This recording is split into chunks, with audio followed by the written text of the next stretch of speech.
কেমন আছেন সবাই? আশা করি সবাই ভালো আছেন। কি মোবাইল থেকে এবং ক্যামেরা থেকে সব সময় কিন্তু কাস্টমার অনেকটা ছবি দিয়ে থাকে, যেগুলো মোবাইলের ছবি অনেক অ্যাঙ্গেলে তোলা থাকে এবং রেজুলেশনও কিন্তু কম থাকে। এই ছবিগুলো আমাদের সুন্দর করে দিতে হবে। কাস্টমারের অনেক ধরনের আবদার থাকে, সেই আবদারগুলোও কিন্তু ব্যবসা করতে গেলে এগুলো কিন্তু পূরণ করতে হয়।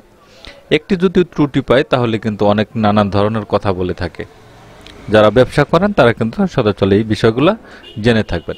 আমার ডিসপ্লে যে ছবিটা আপনি দেখতে পাচ্ছেন, এই ছবিটা কিন্তু অনেকটা বাঁকা রয়েছে এবং কি এটা কি অন্য একটি ফ্রেম মোডে কিন্তু ছবিটা তোলা হয়েছে। এই ছবিটাকে আপনি পাসপোর্ট সাইজ ছবিতে রূপান্তরিত করতে গেলে সেটা কি করতে হবে, কন্ট্রোল যে বাটন প্রেস করে একটি লেয়ার করে নিলাম, মুভ টুল গিয়ে এর ছবিটাকে একটু রোটেট করে দিবেন। আপনি এখান থেকে একটু রোটেট করবেন, একটু সোজা করার ট্রাই করবেন। সোজা হয়ে গেলে দেখুন আরেকটু সোজা করতে হবে, এখান থেকে আরেকটু সোজা করে দিলাম। এখন আপনি ছবিটাকে একটি মাপে আপনি ক্রপ করে নিতে পারেন। আমি টান সাইজে একটু ক্রপ করে নিলাম, এখান থেকে ক্রপ করলাম। এখন দেখুন ছবিটার রেজুলেশনটা কিন্তু অনেকটাই কম। এখানে এই রেজুলেশনটা কিন্তু প্রথমে আমার বাড়াতে হবে। বাড়ানোর আগে কন্ট্রোল এম বাটন প্রেস করে কাজটা একটু আমি হালকা এখান থেকে বাড়িয়ে দিলাম। তিনটি লেয়ারে এক করব, কন্ট্রোল ই বাটন প্রেস করে দিয়ে কন্ট্রোল এস ছবিটাকে প্রথমে একটু সেভ করে নিচ্ছি। আমি এখানে একটি নাম দিয়ে দিলাম, একটি নাম আমি এখান থেকে দিয়ে দিলাম। এখন একটি সাইডে আমি চলে যাব। এই সাইডের মাধ্যমে ছবিটাকে আমি সুন্দর করে নেব। একটু সুন্দর করার জন্য এখানে ডাউনলোড আপলোড করে দিচ্ছি। এখান থেকে একটু সময় নেবে, এখানে অনলি 10 সেকেন্ড। দেখুন এখানে অ্যাবাউট 10 সেকেন্ড সময় লাগে। 10 সেকেন্ড বা 15 সেকেন্ড এর মাধ্যমে ছবিটা ক্লিন করে দেখেন। ডাউনলোড কারেন্ট ইমেজ, এটাকে আমি ডাউনলোড করে একটু ওপেন করে নিচ্ছি ফটোশপে। এখন দেখুন, এখন যদি ছবিটাকে আপনি দেখেন তাহলে কতটা সুন্দর হয়ে গেছে। দেখতে পাচ্ছেন অনেকটা কিন্তু সুন্দর হয়ে গেছে ছবিটা। এখন এই ছবিটাকে আপনি কাজ করে নিতে হবে। কাজ করার জন্য প্রথমে একটি লেয়ার করে নেব। ছবির যে ইয়েলো ভাবটা আছে এটাকে একটু কমিয়ে দিতে হবে। কমিয়ে দেওয়ার জন্য ইমেজ অ্যাডজাস্টমেন্ট এখান থেকে সিলেক্টিভ কালারে ক্লিক করে দিব। ক্লিক করে দিলে রেড কালার রয়েছে, রেড কালারটা হালকা একটু এখান থেকে কমিয়ে দিব। এখানে ইয়েলোটা রয়েছে, ইয়েলোটা একটু এখান থেকে হালকা কমিয়ে দিচ্ছি। এখন এখানে ন্যাচারাল মোডটাকে যদি বাড়িয়ে দেন তাহলে কিন্তু ন্যাচারালটা বেড়ে যাবে। হালকা একটু এখান থেকে একটু কমিয়ে দেবেন। কন্ট্রোল বি বাটন প্রেস করে দিবেন, হাইলাইট সিলেক্ট করে হালকা একটু এখান থেকে সাইনটা একটু বাড়িয়ে দিবেন, ব্লুটা এখান থেকে একটু বাড়িয়ে দিবেন। ওকে করে দিচ্ছি। এখন দেখুন আগের যে হলুদ ভাবটা ছিল সেটা কিন্তু এখানে নেই। ছবিটা কিন্তু একটু ফর্সা হয়ে গেছে। এখন ছবিটাকে আপনার ইচ্ছে মতো আপনি কাজটা করে নিতে পারবেন। কাজ করার জন্য এখানে প্রথমে ছবিটাকে একটু স্মুথ করতে হবে। যে দেখুন এখানে কিন্তু অনেকটা ঘোলাটে রয়েছে, এটাকে ফিনিশ করার জন্য এখানে আমি ব্রাশ টুলে চলে গেলাম। ব্রাশ টুলে এই কালারটা এখান থেকে নিয়ে নেব, অল বাটন ধরে এখানে হালকা একটু ঘষবো। হালকা একটু ঘষে এই যে ঘোলাতে ভাবটা রয়েছে এটা কিন্তু এখান থেকে আমি একটু রিমুভ করে দেব। রিমুভ করে না দিলে ছবিটা কিন্তু দেখতে ভালো লাগবে না। হালকা একটু করে দিচ্ছি, এখান থেকে হালকা করে দিলাম। এই সাইডে এই কালারটা নিব, হালকা এখানে ঘষে এই কালারটার সাথে ম্যাচিং করার চেষ্টা করব সবসময়। আপনার পুরো ফেসটা যাতে এক কালারে থাকে সেরকম সবসময় আপনি এভাবেই কাজ করলে ছবিটা সুন্দর লাগবে।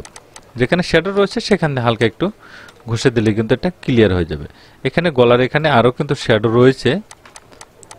আপনি যে কালারের সাথে মিলাতে চান সেই কালারটা অল বাটন ধরে কালারটা নিয়ে হালকা করে এখানে ঘষবেন, তাহলে দেখবেন ওই কালারের সাথে এটা ম্যাচিং হয়ে যাবে।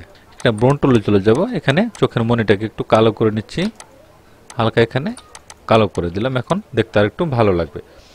ফিল্টার ইমেজনমিক নয়েজার প্রফেশনাল এখান থেকে আমি একটু স্মুথ করে নিচ্ছি। আরও ছবিটা তার একটু স্মুথ এখানে হয়ে গেছে।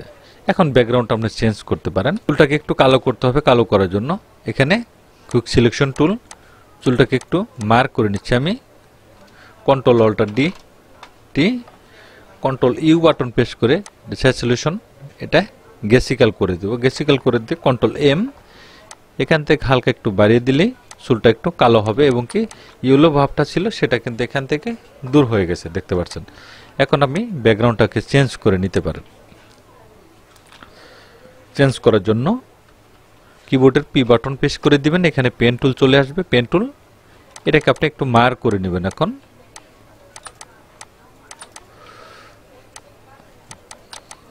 দেখুন এই যে চুলটা এখানে ঠিক রেখে দিবেন যাতে দেখতে একটু ভালো লাগে। সেজন্য আপনি এই কাজগুলো কিন্তু খুবই সূক্ষ্মভাবে করতে হয়, তা না হলে কিন্তু ছবির ন্যাচারালিটা নষ্ট হয়ে যাবে। সেজন্য খুব ভালোভাবে এটা দেখে কাজটা করবেন যাতে গঠন যাতে ছবির নষ্ট না হয়। ছবির গঠন নষ্ট হয়ে গেলে কিন্তু সব ধরনের আপনি যে কাজগুলো করেছেন সেগুলো সব বৃথা যাবে। এই পাশে ঘুরিয়ে এনে এই পাশে এনে ঠেকিয়ে দিব। মাউসের রাইট বাটন ক্লিক করে এখানে ম্যাক্স সিলেকশন ওকে করে দিচ্ছি। দুটি লেয়ার এক করে নিব, কন্ট্রোল ই বাটন প্রেস করে কন্ট্রোল অল্টার ডি এখানে ফেদার অন দিয়ে দিব, দুবার এখানে প্রেস করে দিচ্ছি। দেখুন ব্যাকগ্রাউন্ডটা ইরেজ হয়ে গেছে। ইমেজ অ্যাডজাস্টমেন্ট ব্রাইটনেস কন্ট্রাস্টে ক্লিক করে দিব, এখান থেকে হালকা একটু বাড়িয়ে দিব, কন্ট্রোল বি হাইলাইট সিলেক্ট করে ইয়েলোটা আরেকটু এখান থেকে বাড়িয়ে দিলাম। এখন দেখুন ছবিটা সুন্দর হয়ে গেছে। এখন যদি আপনি দুটি ছবি তফাৎ যদি আপনাকে দেখেন, দেখুন এই ছবিটার রেজলিউশনটা কতটা খারাপ এবং এই ছবিটা রেজলিউশনটা একটু বেড়ে গিয়েছে। এখানে একটা টিপ বসাবো, টিপ বসানোর জন্য হেলিং ব্রাশ টুলে চলে যাব। এখান থেকে ঘষে এই কালারটাকে প্রথমে একটু রিমুভ করে নিতে হবে। রিমুভ করে এখানে ইরেজার টুলে চলে যাব, ইরেজার টুল এখানে কোন কালারটা দিতে চাচ্ছি সেই কালারটা এখানে চুজ করে দিয়ে হার্ড ব্রাশ নিয়ে নেব, একটু সাইজে একটু ছোট বড় করে নেবেন। এখান থেকে একটি টিপ এখানে বসিয়ে দিবেন। দেখুন আপনি এখানে বিউটি স্পট দেওয়ার জন্য আরেকটা তিল আপনি এখানে দিতে পারেন একটু ছোট করে। দেখুন এই তিলটা দিয়ে দিলে কিন্তু একটু ছবিটা একটু সুন্দর হবে বা দেখতে একটু ভালো লাগবে, সেক্ষেত্রে আপনি এটা বসিয়ে দিতে পারেন। অ্যাডজাস্টমেন্ট লেয়ার সলিড কালার এখান থেকে রেড কালার সিলেক্ট করে দেব। এখান থেকে কন্ট্রোল আই বাটন প্রেস করে দিচ্ছি, এটাকে সফট লাইট করে দেব। ব্রান্ডিং মোড চেঞ্জ করে এটাকে সফট লাইট করে দিচ্ছি। এখন চলে যাব ব্রাশ টুলে, এখানে ব্রাশ টুল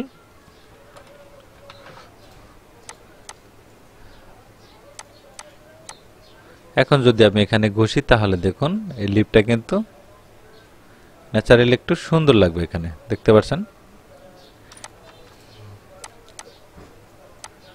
হালকা একটু এখান থেকে মিলিয়ে দেওয়ার চেষ্টা করবেন যাতে আর একটু ভালো লাগে।